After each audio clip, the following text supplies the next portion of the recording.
Merci à vous qui venez de nous rejoindre pour la troisième et dernière partie de Politicien, votre rendez-vous politique dont le numéro de ce jour est consacré à la montée de la violence xénophobe en Afrique du Sud. Mes trois invités sont toujours avec moi. Alors, donc, merci, Saleh Kebzabo, vous êtes politicien, parlementaire tchadien, merci d'être resté avec moi. Paul Echine, essayiste, écrivain, journaliste, et Claude Rib, qui est lui aussi écrivain, mais par ailleurs historien. Merci à vous trois. Comment devons-nous réagir devant les meurtres d'étrangers en Afrique du Sud? Quelle doit être la réponse politique à ce phénomène? Avant d'en parler avec mes invités, écoutons ce qu'en dit Mahamadou Salouhou. C'est un intellectuel camerounais qui vit au Sénégal. On l'écoute. 2017, we have African brother burning. En 2017, nous avons des frères africains qui brûlent d'autres frères et sœurs africains. Le seul crime commis par ceux-ci qui subissent ces atrocités, c'est d'être des émigrants.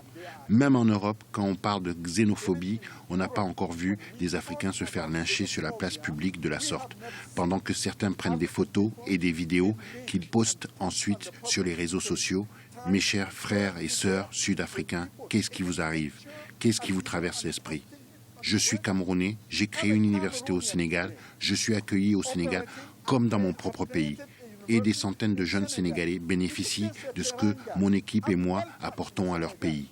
J'exhorte nos leaders politiques et chefs locaux à réagir face à cette situation qui est juste inacceptable. Nous ne pouvons pas tolérer ceci en 2017. Ça suffit maintenant. Enough is enough.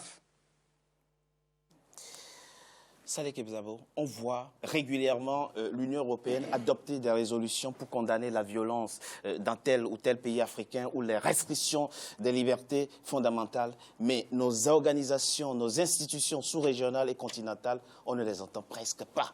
Comment vous l'expliquez? Mais on ne les entendra pas parce que le rêve africain d'intégration est un rêve qui, malheureusement pour nous, va tarder à venir. Parce qu'en réalité, tous ces problèmes-là, vous ne pouvez les régler que par l'intégration en Afrique.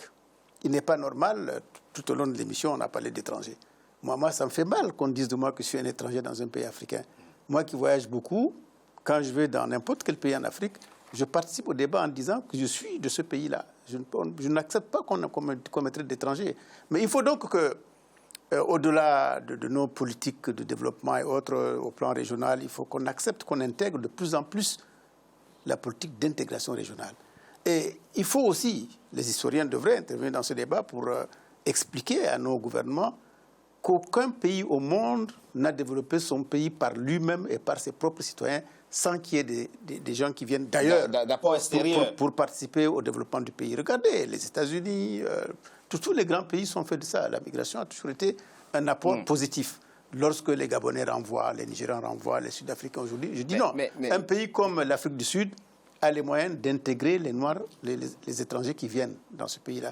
Il faut qu'ils aient une politique d'intégration qui fasse que tous ces Africains qui sont chez eux et qui ne sont pas les plus demeurés du monde, c'est souvent des intellectuels, il faut les intégrer à l'économie nationale, à la société et en faire des Sud-Africains. Je crois que c'est la meilleure solution. Vous avez été membre du Parlement panafricain qui n'a même pas pris position par rapport à ce phénomène. On ne l'a pas vu publier de toute façon. Bon, c'est un Parlement qui ne se fait pas entendre, c'est pour ça. Mais il y a eu un débat il y a 2 ans sur cette question. Non, moi je vais parler des nouvelles violences. Non, ça n'a pas ça a commencé depuis 2 ans. Je précise que le Parlement panafricain siège en Afrique du Sud. Oui, absolument. Donc est directement concerné par le phénomène. Oui. Il y a eu un débat, il ne s'est pas fait entendre, il n'a peut-être pas communiqué. Comme c'est un Parlement de toutes les façons qui n'a pas de pouvoir pour le moment, donc on ne l'entend pas beaucoup. Donc il ne sert à rien le Parlement panafricain, au fond. Non, il sert à faire en sorte que d'ici, je ne sais pas, dans les années qui viennent, il serve à quelque chose. Ah, mais je voudrais revenir à ce que j'ai dit. Tout cela ne peut se régler que par l'intégration. L'intégration nationale et régionale. Mais qui doit donner l'impulsion? Paul Echine, dites-nous, vous qui connaissez très bien comment fonctionnent les organisations sous-régionales et continentales sur le continent. On dit toujours, mais ça fait 60 ans que nous disons, il faut l'intégration, mais on n'y parvient pas. Qu'est-ce qui bloque? Où se situe l'obstacle? Ça va s'imposer. Pour moi, peut-être la première raison, c'est l'incompétence des gouvernants. franchement. Il n'y a pas de... Les Nkrumah ne sont plus de ce monde. Les gens qui pensaient à l'Afrique avant de penser même à leur propre pays. Vous n'avez plus beaucoup d'Africains aujourd'hui capables de faire cela, de dire, il y a d'abord l'Afrique. Parce qu'ils se disent, mais mon pays, petit pays, quoi que je fasse, par rapport au monde, c'est rien. Les élites politiques ont échoué selon vous? Ah oui, absolument. Vraiment, c'est pour moi les premiers responsables, la première cause est cela. Je redis, depuis 5 ans, les gens meurent, les Africains meurent. Je me permets, Monsieur Etchine. Tout le monde bouge pour chercher comment aider ces pauvres Africains. Monsieur Etchine, je me permets de lire un passage de votre pamphlet « J'accuse tragédie africaine ». Aujourd'hui, vous écrivez ceci, je vous cite, « Malheur infini jusque dans la tombe à vous, médiocres gouvernants, qui ruinez vos pays, qui trahissez et humiliez vos peuples, à qui vous causez souffrance et misère épouvantables. À l'inverse de vous, mortels, ubuesques, les peuples dont les gouvernants et les États ne sont que des émanations, eux demeurent. Ils iront cracher sur vos tombes. » Votre plume vous a un peu échappé, non? Oui, c'est vrai que parfois, ma plume, il faut que je la rattrape. C'est sûr. Non, mais puis, moi, je dis... j'ai écrit ça pour dire la vérité. Point pamphlet, c'en est un. Oui, non, mais ça, au moins, j'assume. Je ne suis pas comme le président africain. J'assume ce que j'écris, ce que je dis. C'est pour ça que je n'ai jamais voulu écrire pseudonyme. J'assume ce que je fais. Parce que si les Africains, il faut que les Africains cessent de croire que les gens vont venir ailleurs les sauver, les parler pour eux. Il faut se battre pour nous. À quoi on sert si on ne sait même pas, qu'on n'est même pas capable de se battre et pour son pays et pour son continent? On sert à rien, c'est une honte. Légitime. J'apprécie la franchise de Paul. C'est mieux que de dire je nettoyais mon stylo et le coup est parti tout seul. Il assume, c'est très bien. Et bon, il le dit en des termes qui sont... légitime, c'est une colère légitime. Mais je serais malheureusement ou heureusement peut-être pas aussi pessimiste. Je pense, j'ai dit tout à l'heure, que d'abord que la xénophobie n'est pas propre à l'Afrique. Oui, mais bon, quand même, quand j'entends dans le reportage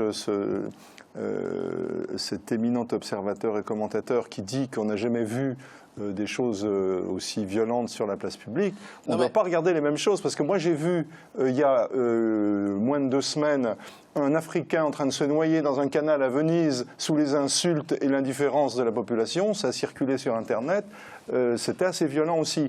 Donc je pense qu'il y a une solution qui passe par l'information, parce que vous faites. Il faut quand même assumer certaines choses. Il faut le dire, vous ne verrez pas un Allemand, un Français lyncher un Allemand. Parce que ici, en Occident, c'est une xénophobie doublée de racisme. On peut l'admettre. Mais là, il s'agit de gens qui appartiennent. Vous savez, à une certaine époque, et ça... Absolument, on est d'accord sur le fait. Mais on revient sur le passé, la violence était, entre les Allemands et les Français était assez prononcée. On se souvient voilà, on est en train de fêter un centenaire qui n'est pas complètement achevé. Et puis bon, il y a eu beaucoup de choses, donc ça c'est... Mais on ne peut pas en parler, c'est complexe, sans parler des Alsaciens, etc., qui étaient intégrés. Donc ça, là, on peut... Voilà, donc la violence, elle est en Europe aussi. Mais c'est vrai que moi, je suis plus optimiste parce que je crois, et ça va vous faire plaisir, que fort heureusement aujourd'hui, l'information circule. Non seulement par les médias comme le vôtre, mais aussi par les réseaux sociaux, etc. Donc il faut jouer de cela pour faire pression justement sur les politiques. Bon, je ne dirais pas, puisque j'ai un voisin qui est un politique, que je ne crois pas aux politiques. Mais bon, il y a des politiques, effectivement, et peut-être que c'est le cas en Afrique du Sud, qui n'assument pas leurs responsabilités parce qu'il y a des élections, parce qu'on flatte, etc. Et on le voit bien en France aussi. Il y a 30% de Français qui se disent xénophobes aujourd'hui, 30%. Qui assument. Et qui assument. Et on voit tous les politiques de tous les partis qui en rajoutent dans ce sens-là. Donc ça, c'est un peu le drame de la politique, mais je pense qu'il faut faire confiance aux réseaux d'information, aux réseaux sociaux, etc., et ne pas cesser de dénoncer ces violences. Oui, mais les réseaux sociaux, ça vient après. Il faut prévenir. Il est question maintenant de prévenir. Monsieur Kebzabo, dites-nous très rapidement, et vous qui êtes un acteur... Ce qu'on est en train de faire aujourd'hui, je pense que c'est très important. Absolument, c'est une contribution essentielle. Parce que toute l'Afrique le voit et toute l'Afrique l'entend. Et donc, mais monsieur Kebzabo, vous qui avez donc été membre du Parlement panafricain et qui participez à la vie politique de votre pays, qu'est-ce qui freine la solidarité organique entre les États africains? Expliquez-nous. Mais c'est tout simplement parce que, comme le dirait l'autre, un certain aveuglement de nos dirigeants qui fait qu'ils ne voient pas plus loin que le bout de leur nez. il faut aujourd'hui qu'on nous rappelle, comme l'a fait Ching tout à l'heure, que les pères fondateurs, eux, avaient une vision beaucoup plus grande. Ce n'est pas pour rien qu'aujourd'hui encore, dans les grandes réunions, on parlera toujours de Nasser, de Koumra, de Nkrumah, pardon, de Lumumba et autres. Parce qu'ils avaient une vision et ils ont commencé à mettre en route leur politique de vision qui aujourd'hui manque cruellement à la plupart des dirigeants africains. Tous aujourd'hui ne voient pas plus loin que devant de leur porte, qui sont chargés de saleté, qui passent leur temps à balayer et qui n'arrivent jamais à balayer définitivement. Et donc, ils ne peuvent pas aller plus loin que leur porte. C'est ça le problème des Africains aujourd'hui. Paul Chine, il y a un autre problème, mais qui est sous-jacent à celui-là que nous évoquons, c'est que les politiques, les dirigeants africains ne sollicitent pas assez les intellectuels africains. Comment l'expliquer? Pourtant, il y a de l'intelligence chez nous, il y a du savoir-faire. Oui, Richard, quand on est mauvais, on ne peut pas choisir un collaborateur meilleur parce qu'il va trahir et mettra en avant l'incompétent. C'est malheureusement ça qui nous tue. C'est pour ça que nous reculons. Quand il y a problème, on préfère les experts du FMI et de la Banque mondiale, alors qu'il y a des compétences africaines qui peuvent réfléchir sur les économies africaines, sur comment tonifier les économies africaines. Pardon, Richard, dans certains pays africains, on est plus étranger qu'on ne l'est en Europe. J'ai honte de dire ça, mais je peux vous garantir que c'est la vérité. Hors micro, je peux vous expliquer des cas très concrets avec des noms dessus. On est plus... Parce qu'ils s'en méfient. Celui-là, il était en Europe, il est en démocratie. Vous savez, on en a... Les dirigeants africains en ont voulu à Obama. Il les a embêtés avec l'histoire de démocratie. Celui-là, il nous embête. On est tranquille dans le... Vous avez entendu? On peut continuer notre dictature à huis clos. Ils viennent nous embêter avec ça. C'est pour ça qu'ils se méfient de ce qui est hors de ce qui... Des gens qui ont voyagé, et puis des gens qui ont été à l'école. Dans beaucoup de pays africains, il y a moins d'écoles, moins de questions d'instruction aujourd'hui. J'ai honte de le dire qu'au temps du colonisateur blanc. C'est quelque chose que vous comprenez. Avec autant d'universités que nous avons Absolument. Dans nos pays, universités où on enseigne, où on apprend les mêmes choses que dans les universités françaises, dans les universités britanniques et américaines. Comment ça se fait qu'on ne met pas contribution? Là, on a vu en Afrique du Sud, 60% des diplômés sont au chômage. Bah ça, c'est une question politique, c'est bien évident. Et Paul, je suis Paul dans ce sens. Hein. Et puis, on ne gouverne pas le tribalisme. Très bonnes universités en Afrique du Sud, oui, je confirme. En Afrique du Sud, notamment. Dites-moi, monsieur Kebzabo, je ne suis pas d'accord avec vous quand vous dites que les gouvernements ne font pas appel à leurs intellectuels. Ce n'est pas vrai. Monsieur Kebzabo, je vous pose une question. Toutes les allées de nos pouvoirs sont bardées de diplômés aussi bardés de diplômes que tout ce qu'on peut imaginer. Donc, il y a beaucoup d'intellectuels au sein de nos régimes. Mais ce qu'il faut dire, c'est que les conditions de leur épanouissement ne sont pas réunies. Ah ben, vous voilà, pouvez ça prendre... revient au même. Non, ça ne revient pas au même du tout. Non, non, ils sont là. Ils sont là. Parfois, on ne les utilise pas très bien. Parfois, il n'y a pas cet environnement culturel propice. Il y a à peine quelques jours, à peine quelques semaines, la CEMAC, donc la zone à laquelle appartient votre pays, le Tchad, a convoqué un sommet extraordinaire. Il y en a eu deux. Voilà, il y en a eu deux. Il y en a eu deux. Et on voit pour constater les carences. Les experts du FMI et de la Banque mondiale venir enseigner à nos dirigeants, venir dire à nos dirigeants ce qu'ils doivent faire. Mais ce n'est pas la même chose. Non, c'est pas ça. Non, c'est pas de ça qu'il s'agit. Il ne faut pas penser que dans nos pays, il n'y a pas d'intellectuels qui savent quels sont les problèmes. Ou qu'il n'y a pas d'intellectuels qui sont au pouvoir. Ils sont là au pouvoir, tous. Mais la limite de tout cela, c'est que, comme je l'ai dit tout à l'heure, la vision, elle manque. Quand il n'y a pas de vision dans un pays, quand les leaders n'ont pas de vision, donc ça veut dire qu'on ne peut pas aller très loin. On ne peut pas exploiter, on ne peut pas profiter donc, du potentiel que nous avons. Voilà, mais quelles que soient les notes d'orientation rédigées par les intellectuels au sein de ces régimes-là, celui qui décide, c'est le chef. Ça ne va pas aller plus loin. Et puis, comme vous le dites maintenant, les pays d'Afrique centrale, ils sont en panne. Tous collectivement en panne, parce que c'est ceux-là, justement, dans l'Afrique d'aujourd'hui, qui refusent le développement. Il n'y a pas de démocratie. Quand vous n'êtes pas libre, vous ne pouvez pas avancer. Et donc forcément, vous ouvrez la porte au FMI, qui va revenir, comme dans les années 70. Il faut un dernier tour de table. Comment Comment s'en sortir? Comment promouvoir le développement endogène de notre continent? Oui. J'avoue que pour l'instant, j'essaie d'expliquer, de comprendre, d'expliquer. Si je suppose que beaucoup d'Africains et autres ne comprennent pas pourquoi. J'avoue qu'en matière d'écriture, travaux d'écriture, j'en suis un peu... Et pardon, Richard, de revenir là-dessus, que l'une des raisons pour lesquelles ça se passe comme ça, c'est parce que... Contrairement au sens du mot gouverner, les gouvernants africains gouvernent non pas pour le peuple, pour le pays, mais pour eux. Mobutu disait, je suis La démocratie aux Haïs, c'est moi. Exactement. Et même que je suis le plus riche après Marcos. Marcos, c'est les Philippines. Ils s'en vantaient. Et il disait même que les Alouettes de l'époque aimaient quelqu'un comme lui. Le chef est riche. Donc, ils pensent pour eux. Il y a certaines familles, certaines personnes sont au pouvoir dans nos pays depuis 50 ans. Eux-mêmes ou leurs fils depuis 50 ans. Et ils pensent à tout, sauf au pays. Ils pensent à eux. Combien j'ai en Suisse, combien j'ai en France, combien de maisons j'en ai. Et malheureusement pour les Africains, on n'arrive pas à s'en débarrasser.